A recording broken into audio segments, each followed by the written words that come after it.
Guys हे शेंगा आहे, याला पहिले थेट आगीवर जाळल्या, ग्रिल केल्या आणि हे याच्यामध्ये वाफवलं. खाली पाणी आहे आणि आता याच्यामध्ये लसूण कांदे पण टाकले जातात आणि हिरवी मिरची राहील, कच्ची हिरवी मिरची, कच्चा सांबार आणि ड्राय रोस्ट केलेले तीळ. याला मिक्सरला लावून लसूण कांदे कच्चे, लसूण कच्चा आहे आणि तीळ आहे ड्राय रोस्ट करून, याला मिक्सरला लावून नंतर लिंबू पिळे,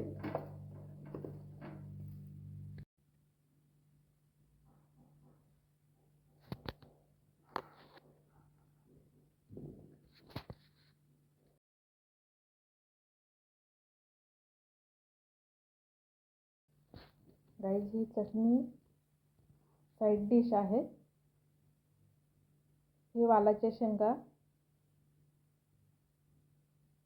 डायरेक्ट आगीवर भाजल्या, थोड्या करपवल्या आणि नंतर वाफेवर शिजवल्या थोडंसं 10-20 मिनिट आणि नंतर याला मिक्सरला लावलं. मिक्सरला लावताना सांबार,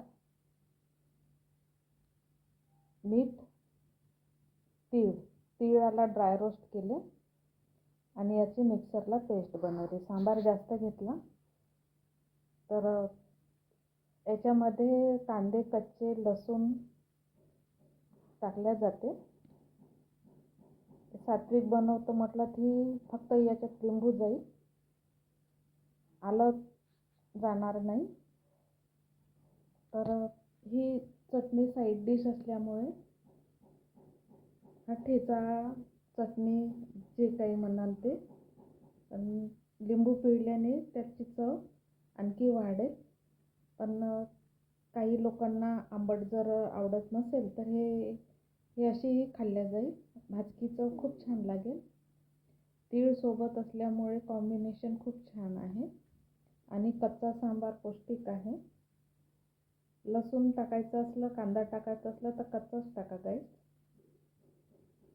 ही पोळीसोबत, भातासोबत, भाकरीसोबत खातात.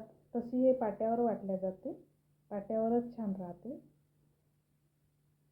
पण मी मिक्सरला लावले. पाटा नसेल, पाटावर वंटा तर मिक्सरलाही लावता येते.